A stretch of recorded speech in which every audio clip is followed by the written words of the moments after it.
Hello everyone guys, आज के इस वीडियो में हम बात करने वाले हैं जेई एडवांस एग्जाम की। देखो जेई एडवांस के रिगार्डिंग तुम्हारे क्या है कमेंट बॉक्स में काफ़ी ज़्यादा क्वेश्चंस आए थे, तो उन्हीं क्वेश्चंस को क्या है आज के इस वीडियो में कवर किया जा रहा है। तो यार सारे वो पॉइंट्स कवर करेंगे जो जेई एडवांस के लिए क्या है बहुत ज़्यादा इंपॉर्टेंट है। तो चलो स्टार्ट कर लेते हैं।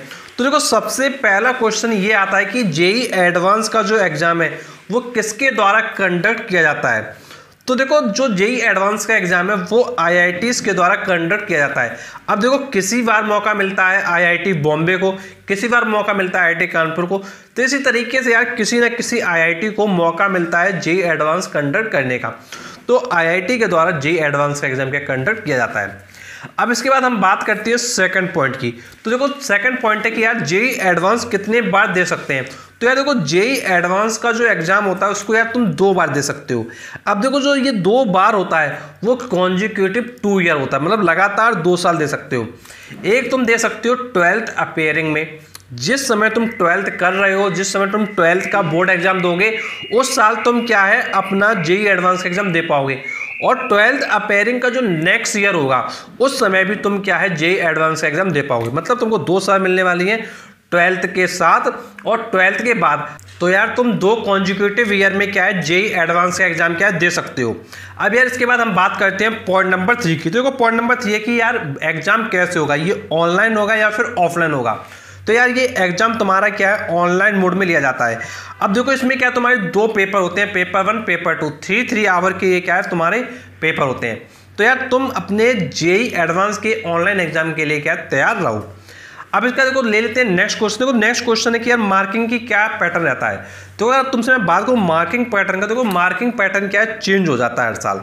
देखो जो पैटर्न होता है वो आईआईटीज के द्वारा डिसाइड किया जाता है। तो यार देखो मार्किंग का जो पैटर्न होता है तो वो यार क्या है जेई एडवांस के लिए क्या चेंज हो जाता है। तो यार देखो किस टाइप के जो क्वेश्चंस हैं उनका जो शेड्यूल होता है वो तो रहता है कि ऐसे ऐसे क्वेश्चंस आने हैं, लेकिन क्वेश्चन क्या आएगा ये किसी को भी पता नहीं होता है। और देखो जेई एडवांस क्या है अपने आप में टफेस्ट एग्जाम होता है और कहा जाता है कि यार इसका लेवल क्या है नीट के लेवल से भी क्या है ऊपर होता है।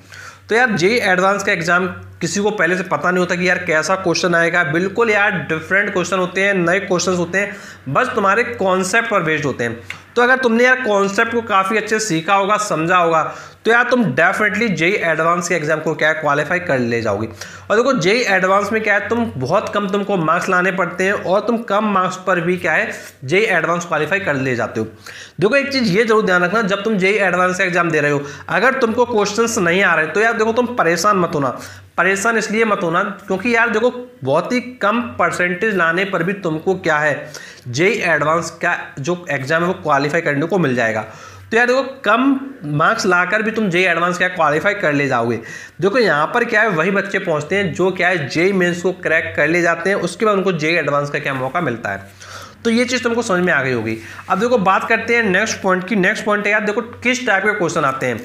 तो देखो जो तुम्हारा जो सिंगल ऑप्शन का ऑप्शन होता है, जो जिसमें सिंगल ऑप्शन होता है जिसमें तुमको टिक करना होता है वो तुम्हारा क्या आया करता है। फिर दूसरा तुम्हारा आता है मल्टीपल ऑप्शन वाला जिसमें तुम्हारे क्या है एक से अधिक ऑप्शन क्या है करेक्ट हो रहे होते हैं। अगर हम बात करते हैं तीसरे टाइप के क्वेश्चन की तो यार देखो तुम्हारा होता है कंप्रिहेंशन बेस्ड। इसमें क्या होता है यार तुमको क्या है ये क्या है एक कंप्रिहेंशन दिया रहता है और कंप्रिहेंशन पर बेस्ड तुम्हारे कुछ क्या है क्वेश्चन नीचे की तरफ क्या दिए रहते हैं। तो कंप्रिहेंशन होगा फिर उस पर बेस्ड तुम्हारे क्या क्वेश्चंस होंगे जो तुमको क्या है करने होंगे। अब इसके बाद हम बात करते हैं नेक्स्ट, वो है तुम्हारा मैट्रिक्स मैच पैटर्न। देखो कुछ क्वेश्चन ऐसे होंगे जहां पर तुम्हारा क्या कॉलम 1 होगा और कॉलम 2 होगा। तो कॉलम 1 को कॉलम 2 के साथ क्या है मैच करना होगा एरो के द्वारा, तो वो तुम्हारा क्या है कॉलम मैट्रिक्स वाला ऑप्शन हो जाएगा। अब जो नेक्स्ट टाइप आता है वो है तुम्हारा इंटीजर टाइप। इंटीजर टाइप में देखो क्या होता है कि एक तुमको स्पेस मिलना होता है, उस स्पेस में तुमको क्या है इंटीजर वैल्यू क्या लिखनी पड़ती है और उसके बाद जो तुम्हारा आंसर है वो क्या है करेक्ट हो जाता है। तो ये जो क्वेश्चंस के टाइप थे वो तुमको मैंने बताया। तो देखो जेई एडवांस एग्जाम अगर तुम देने के लिए तैयार हो रहे हो तो देखो तुम एक चीज़ ये ध्यान रखो, तुम अपने कॉन्सेप्ट को स्ट्रॉन्ग रखो। अगर तुम अपने कॉन्सेप्ट को स्ट्रॉन्ग रखोगे तो तुम डेफिनेटली काफ़ी अच्छा परफॉर्म कर पाओगे। और कोई भी तुमको प्रॉब्लम है तो नीचे तुम कमेंट हो से कमेंट करके पूछ सकते हो। और ऐसे वीडियो देख लें तुम चैनल को भी सब्सक्राइब करो, नोटिफिकेशन मिलता हो क्योंकि तुम्हारे लिए मैं और भी ऐसे वीडियो लाता हूँ। Thanks for watching video.